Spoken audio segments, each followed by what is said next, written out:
करके जरूर देखिएगा। एक नाम है रितेश, रितेश करके उड़ीसा का एक लड़का है। रायगढ़, हमारा रायगढ़ है, वहां पे भी एक रायगढ़ है, आप लोगों ने सुना हो। वहां पे एक छोटे से कस्बे में वो बच्चा पढ़ता था, 12वीं पढ़ाई किया। 12वीं के बाद जैसे बहुत सारे लोगों को कोटा भेज देते हैं, वैसे उसको कोटा भेज दिया। कोटा गया, लेकिन उसको सब में मन नहीं लगता था, कोचिंग ये सब पढ़ाई में। कुछ अलग करना चाहता था, कुछ इनोवेशन करना चाहता था। तो स्टार्टअप के कंपटीशन होते थे अमेरिका में, उसमें ऑनलाइन भाग लेता रहता था। तो एक ऑनलाइन कंपटीशन में अमेरिका आने के लिए वो सेलेक्ट हो गया। तो जब अमेरिका आने के लिए सेलेक्ट हो गया, तब तक वो जिंदगी में कभी जहाज नहीं चढ़ा, जहाज में चढ़ा ही नहीं था। तो उसको लगा जहाज चढ़ने को मिलेगा फ्री का एयर टिकट मिलेगा, मैं जहाज में अमेरिका जा पाऊंगा। इसलिए उसने बड़ी शिद्दत से वो तैयारी किया और चला गया अमेरिका। अमेरिका में एक स्टार्टअप के कंपटीशन जीत गया, और उस स्टार्टअप कंपटीशन को जीतने पे उसे $1 लाख इनाम के रूप में मिले। $1 लाख, $1 लाख मतलब आज की तारीख में लगभग 84 लाख रुपया मिला, 84 लाख रुपया। लेकिन अमेरिका बहुत महंगा है, तो उसको लगा अगर मैं यही रहूंगा, तो अगर मैं यही रहूंगा तब तो गड़बड़ हो जाएगा, मेरा पैसा खत्म हो जाएगा, क्योंकि अमेरिका बहुत महंगा है। तो $1 लाख को बचा के वो इंडिया वापस आ गया, और अपने नॉलेज के दम पर बिना कोई क्लास की पढ़ाई किए उसने कंपनी खोली, स्टार्टअप चालू किया, जिसको आज हम ओयो के नाम से जानते हैं। और ओयो जो होटल बुकिंग करता है, आज वो 10,000 करोड़ से ऊपर की कंपनी है। और रितेश की उम्र मात्र 32 साल। अभी कुछ दिन पहले रायपुर में मेरे बंगले में आया था मिलने के लिए। 10,000 करोड़ से ऊपर की कंपनी है और उसकी उम्र मात्र 32 साल है। 1 घंटा बैठ के गया। तो ऐसे एक नहीं, हजारों कहानियां भारत में पैदा हो रही। आज नालंदा परिसर की हम बात कर रहे हैं। नालंदा परिसर बनाना मैं क्यों जरूरी समझता हूं, आपको बताना चाहता हूं मेरे जीवन के अनुभव के आधार पर। मैं, आप लोगों को पता है कि ही पाए गांव का रहने वाला हूं। मेरे पिताजी प्राइमरी स्कूल में टीचर थे। जब मैं 8 साल का था, मेरे पिताजी का निधन हो गया। मेरी माँ 4वीं क्लास पढ़ी हुई है। मिडिल स्कूल, जिस स्कूल में मैं पढ़ता था, खपरेल की छत की पानी गिरता था, छुट्टी हो जाती। High school, higher secondary school में, सरकारी स्कूल में पढ़ा, गांव में, नंदेली गांव में। तो उस समय जब हम 12वीं क्लास में थे, तो न मैथ्स का लेक्चरर था, ना फिजिक्स का लेक्चरर था, ना केमिस्ट्री का लेक्चरर था, ना बायोलॉजी का लेक्चरर था, ना हिंदी का लेक्चरर था। केवल एक लेक्चरर थे हमारे स्कूल में, इंग्लिश। जब हम लोग 12th क्लास में थे, तो पूरे साल भर में गणित की 4 क्लास हुई थी, पूरे साल भर में मैथ्स की 4 क्लास हुई। ऐसा सिचुएशन था। जब मैं 12वीं पास हुआ, तो मैं कॉलेज पढ़ने के लिए गया भिलाई। इंजीनियरिंग में सेलेक्ट हुआ था, लेकिन मेरे को यूपीएससी करने का मन था, तो मैं कॉलेज पढ़ने के लिए भिलाई गया। भिलाई में जब गया, तो भिलाई में उस समय IIT के लिए और नीट के लिए, मेडिकल की तैयारी के लिए बहुत अच्छा माहौल था। लेकिन मुझे तो IAS तैयारी करनी थी। तो मैं IAS के लिए, मुझे अगर 50 किताबों की जरूरत थी, तो मैं किताबों को जब खोजने लगा, तो बड़ी मुश्किल से मुझे 5 किताब मिला भिलाई में। सारा भिलाई छान मारा, मुझे बड़ी मुश्किल से 50 में से 5 किताब मिली। फिर मैं हमारे प्रदेश की तत्कालीन, आज की हमारी राजधानी, नहीं राजधानी बनी थी रायपुर गया। पूरा रायपुर को छान मारा मैं IAS की किताब खोजने के लिए। तो मेरे को 5 किताब जो मिली थी, उसके अलावा 2-4 और किताब मिली। तो मैं जो हालात बता रहा हूँ, कोई बहुत पुरानी बात नहीं है, सन 2000 के आसपास की बात है। आज से मात्र 24-25 साल पहले की बात बता रहा हूँ। उस समय IAS की किताबें हमारे बैंक में नहीं मिलती थी, ऐसा बात नहीं। हमारे रायगढ़ में नहीं मिलती थी, ऐसा बात भी नहीं। भिलाई और रायपुर तक में भी नहीं मिलती थी। ऐसा सिचुएशन हमारे छत्तीसगढ़ का था। मेरे को IAS का कोई प्री पास किया हो, वो खोजने के लिए 1.5 साल लग गया। मैं भिलाई और रायपुर में खोजता रहा कि IAS का कोई प्रीलिम्स पास किया हो, उससे मिलूं और मैं गाइडेंस लूं, तो मुझे कोई मिलता ही नहीं। तो मैं जब IAS बना, रायपुर का, राजधानी का कलेक्टर बना, तो मेरे मन में आया, यहाँ भी मेरी तरह बहुत सारे गांव के बच्चे आते होंगे, गांव के बच्चे आते होंगे, उनको किताबें नहीं मिलती होंगी, उनको ऐसे लोग नहीं मिलते होंगे जिनको अनुभव हो, IAS का प्री दिया हो, मेंस दिया हो, कोई बिजनेस किया हो, कोई CA किया हो, कोई डॉक्टर बना हो, कोई इंजीनियर बना हो, कोई IIT किया हो। उसका कोई माहौल नहीं मिलता, कोई लोग नहीं मिलते हो। तो इसलिए एक ऐसा सेंटर होना चाहिए जिसमें कोई भी किताब आप चाहें, वो किताब वहां मिलनी चाहिए। ऐसी लाइब्रेरी होनी चाहिए, ये मेरे दिमाग में आया। ऐसा सेंटर होना चाहिए जिसमें IAS की पहले से जो तैयारी करता हो वो भी आए वहां पर, CA की जो पहले से तैयारी करता हो वो भी आए, कोई इंटरप्रेन्योर हो वो भी आए, कोई मेडिकल में पीजी का कोर्स करता हो वो भी आए। इस तरह के लोग वहां पे आए तो जो नया बच्चा आता है उसको तुरंत अनुभवी आदमी से संपर्क हो, एक इकोसिस्टम बने और एक दूसरे के अनुभव का, ज्ञान का आदान प्रदान हो और जीवन में कुछ बड़ी ऊंचाई प्राप्त करने के लिए बच्चे तैयार हो सके। इस उद्देश्य के साथ नालंदा परिसर की परिकल्पना हम लोगों ने की और कलेक्टर रहते हुए मैंने मात्र 10 महीने में रायपुर का नालंदा परिसर खड़ा किया।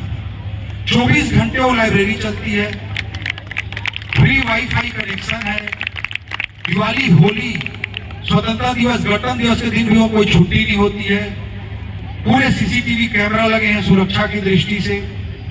और उस इतनी अच्छे तरीके से लाइब्रेरी रन हुई कि 2500 बच्चे, 2500 बच्चे उसमें पंजीयन करा के रखे हुए हैं। उस लाइब्रेरी के मेंबर हैं 2500 बच्चे, वो तो ठीक है। फिर मैं देखा कि 3000 बच्चे वेटिंग में है नालंदा परिसर, जिनको मेंबरशिप नहीं मिल रही। तो अभी आप लोगों ने, कलेक्टर तो अपने मन से बना था, लेकिन वित्त मंत्री तो आप लोगों ने बनाया, आपके माता पिता लोगों ने बनाया। तो जब मैं वित्त मंत्री बना तो हमने पहला बजट जो प्रस्तुत किया हमारी सरकार को, उसमें ऐलान किया कि प्रदेश में 22 जगहों पे नालंदा परिसर बनना चाहिए। ये ऐलान हमने, प्रदेश में जितने नालंदा परिसर बन रहे हैं उनका 3 मॉडल है। एक 12 करोड़ का मॉडल है, एक 8 करोड़ का मॉडल है, एक 6 करोड़ का मॉडल है। लेकिन रायगढ़ का हूं तो मैंने सोचा कि रायगढ़ के लोगों ने तो सबसे ज्यादा वोट से जिताया है, मेरे को सबसे बड़ा आशीर्वाद दिया, इसलिए यहाँ पे कुछ और अलग करना है, मैंने ये सोचा। और बाकी प्रदेश के जगहों में 12 करोड़, 8 करोड़ का नालंदा परिसर, 6 करोड़ का नालंदा परिसर बन रहा है, मगर हमारे रायगढ़ में लगभग 35 करोड़ का नालंदा परिसर है।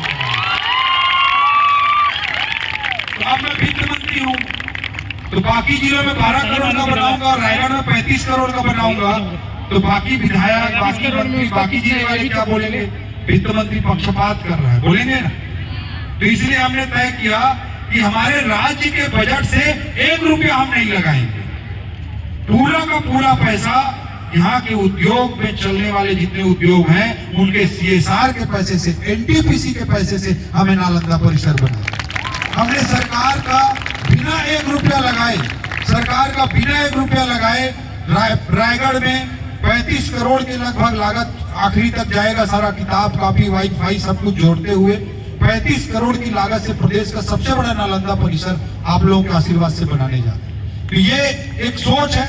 मैं आप सब लोगों को यही कहना चाहूंगा कि आप अपनी जिंदगी में जो कुछ झेलते हो, जब कभी कुर्सी पे पहुंच जाना तो यही कोशिश करना कि वो दूसरों को ना झेलना पड़े। यही जीवन की सच्चाई है, यही जीवन का असली सार है, यही जीवन की प्रासंगिकता है। इस सारे विचारों के साथ हम रायगढ़ में आज काम करने की कोशिश कर रहे हैं। अभी प्रयास विद्यालय यहाँ पर चालू हो गया है। छत्तीसगढ़ के संभाग मुख्यालयों से बाहर पहली बार रायगढ़ में प्रयास विद्यालय की स्थापना होने जा रही है। इसमें 8वीं पढ़ने के बाद कई बार होता है हमारे आसपास मौका होता है, लेकिन उस मौके को हम नहीं जान पाते, उस मौके को हम नहीं जान पाते हैं। 8वीं के बाद एग्जाम देने से प्रयास विद्यालय में सिलेक्शन होता है और उससे आप IIT की तैयारी कर सकते हैं। 9वीं से 12वीं तक का फ्री एजुकेशन होगा, उसमें IIT की तैयारी होगी, मेडिकल जो करना चाहते हैं उनकी तैयारी होगी, नीट की, CA की तैयारी होगी, HNLU नेशनल लॉ यूनिवर्सिटी की तैयारी होगी। इतना अच्छा प्रयास सेंटर रायगढ़ में प्रारंभ हो चुका है और वो 40-50 करोड़ की लागत से बहुत बड़ा सेंटर 2 साल के अंदर बनकर भी खड़ा हो। ये प्रयास विद्यालय हम स्थापित करें। हॉर्टिकल्चर महाविद्यालय की स्थापना रायगढ़ में हो रही है। रायगढ़ कला और संस्कृति की जगह है। कला एवं साहित्य महाविद्यालय की स्थापना रायगढ़ में हम लोग करने जा रहे हैं, कला को आगे बढ़ाने की। ये सारी चीजें, हजारों चीजें हम लोग कर रहे हैं ताकि रायगढ़ को एक नई ऊंचाई पर पहुंचा सके। ये हमारा एक सोच है, एक विजन है। आज मैं आप लोगों को यही कहना चाहता हूं कि हम सब मिलकर आप सब लोगों के भविष्य के लिए बेहतर काम करें। आप लोगों को मेरा मैसेज यही है कि जीवन में कभी निराश मत होना, अपने परिस्थितियों के अनुसार करियर की प्लानिंग करो, बार बार करियर की प्लानिंग करो, एक स्पष्ट प्लानिंग हो। हम बिना करियर प्लानिंग के आगे बढ़ते हैं, उसके कारण जीवन में हमको असफलता मिलती है। हमको क्लियरिटी होनी चाहिए कि मैं 12th के बाद क्या करूंगी, क्या करूंगा, ग्रेजुएशन में क्या करूंगा, मेरा प्लान A क्या है, प्लान B क्या है, ये सारा आप क्लियर करके आप आगे बढ़िए। आप करियर प्लानिंग करके चलेंगे तो निश्चित रूप से सफल होंगे। और आज मैं यही कहना चाहूंगा कि केवल सरकारी नौकरी विकल्प नहीं है, सरकारी नौकरी के लिए भी हमको प्रयास करना है। लेकिन आज का भारत बदल रहा है और तेजी से बदल रहा है। आज हमारे देश की अर्थव्यवस्था का साइज $3.7 ट्रिलियन है, $3.7 ट्रिलियन। 2047 तक मात्र 23 साल बाद एक एस्टिमेशन है कि इकोनॉमी का साइज $55 ट्रिलियन होगा। इतना बड़ा विस्तार होने वाला है देश की अर्थव्यवस्था। तो केवल सरकारी नौकरी नहीं, दूसरे जगह भी सफलता के बड़े बड़े संभावनाएं बनेंगे। उसको आप देखेंगे, उसको आप अनुभव करेंगे तो जीवन में बड़ी सफलताओं को अर्जित करेंगे। यशस्वी जायसवाल आप सब लोग देखते होंगे, इंडियन टीम को ओपनिंग करता है। जानते हो यशस्वी जायसवाल को? अभी ओपन करता है ना, लेफ्ट हैंडेड बैट्समैन है। यशस्वी जायसवाल 10 साल का था तब वो गया कहा? मुंबई। क्यों गया? क्रिकेटर बनने के लिए। उसको घर का पता नहीं था। उसके चाचा जी एक छोटे से चाल में रहते थे। उसके चाचा जी ने दूध की डेयरी में उसको लेके छोड़ दिया, बोला कि आपका काम कर देगा, इसको रहने की थोड़ी जगह दे दो। तो उस डेयरी में काम करता था और फिर डेली क्रिकेट खेलने के लिए, सीखने के लिए आजाद मैदान जाता था। एक दिन 4-6 महीना बाद डेयरी वाले ने बोला तुमको जगह मैं नहीं दे पाऊंगा, तुम यहाँ से निकल जाओ। उसको समझ नहीं आया मैं क्या करूं, अपने चाचा तक को नहीं बताया। उस दिन आजाद मैदान गया, बड़ा उदास था। आजाद मैदान में खेल रहा था तो एक आदमी आकर उसे बोला, एक कोच आकर बोला कि तू अगर आज अच्छी बैटिंग करेगा तो आजाद मैदान के बगल में टेंट था, टेंट था, तारपोलिन का झोपड़पट्टी, बोली इसमें रहने की जगह दे दूंगा मैं। तो उसने सेंचुरी मारी तो उसको तारपोलिन के झोपड़पट्टी में रहने को मिला आजाद मैदान। ऐसा टेंट जिसमें बारिश होता था तो घुटने भर पानी भर जाता था। उसके अंदर में न लाइट था न टॉयलेट था। उसको वहां पे लोग मारते भी थे, जो लोग आके दारू पी के कोई भी आ जाता रहा, उसको पीटते भी थे। वैसे जगह में वो आदमी रहता रहा। उसने अपना जीवन चलाने के लिए कई बार पानी पूरी भी बेचा, गुपचुप भी बेचता था शाम को। इस तरह से करते हुए आगे बढ़ा और इस तरह से जो आगे बढ़ता है वही टेस्ट मैच में पर्थ की पिच पे मिचेल स्टार्क को क्रॉस बैट से छक्का मारने की ताकत रखता है। जो पानी पूरी बेचा हो ना, वही ये काम कर सकता है। टेस्ट मैच में क्रॉस बैट से माइकल स्टार्क को 6 मारना एक पानी पूरी बेचने वाला ही कर सकता है, कोई दूसरा नहीं कर सकता। तो मैं ये बोलना चाह रहा हूँ, इसी तरह के अवसर स्पोर्ट्स में है, कला में है, संस्कृति में है, बिजनेस में, एंटरप्रेन्योरशिप में है। आज बड़े बड़े मुकामों को लोग हासिल कर रहे हैं। केवल सरकारी नौकरी पे डिपेंडेंट नहीं रहना है। आज अभी मेरी बात को आप नहीं समझोगे, 15 साल 20 साल बाद मेरी बातें आप लोगों को याद आएंगी, क्योंकि एक सरकारी नौकरी एक फ्लैट करियर होता है जिसमें नीचे भी आदमी नहीं जाता है तो ज्यादा ऊपर भी नहीं जाता है। लेकिन भारत की जर्नी आज ऊपर जाने की जर्नी है, इसलिए अपने अंदर रिस्क टेकिंग एबिलिटी भी पैदा करना है। होगा 2 जगह 4 जगह फेल होंगे, लेकिन उसके बाद जब एक बार क्लिक करेंगे तो बड़ी सफलता आपको हाथ लगेगी। मैं सरकारी नौकरी छोड़ा, IAS की नौकरी छोड़ा, 24 साल की मेरी कलेक्टरी बची हुई थी, ये सोचकर कि जीवन में कुछ अलग करना है। इससे सब करने के बाद, अपने जीवन का अनुभव जीने के बाद ये बातें मैं बोल रहा हूँ, कोई कोरा ज्ञान देने की कोशिश नहीं कर रहा हूँ। तो मैं अपनी युवा भाई बहनों को $3 ट्रिलियन से $55 ट्रिलियन की इकोनॉमी की यात्रा में आप सबसे बड़े भागीदार बने, आप सबसे बड़े हीरो बने, यही मैं शुभकामना आप सब लोगों को देना चाहता हूँ।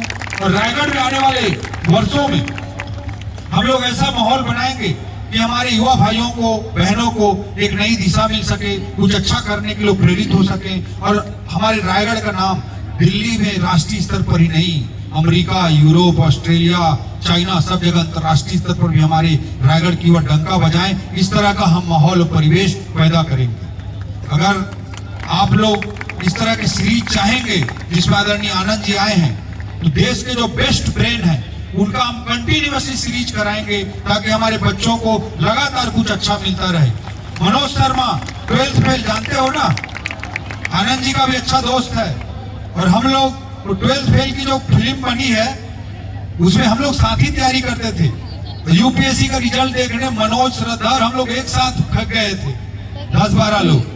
तो मनोज हमारा बड़ा करीबी दोस्त है। आप लोग चाहोगे, आप लोगों को इससे फायदा हो रहा है लगेगा तो हम आनंद जी के साथ नेक्स्ट टाइम मनोज को भी यहाँ पे बुलाएंगे, मनोज शर्मा को।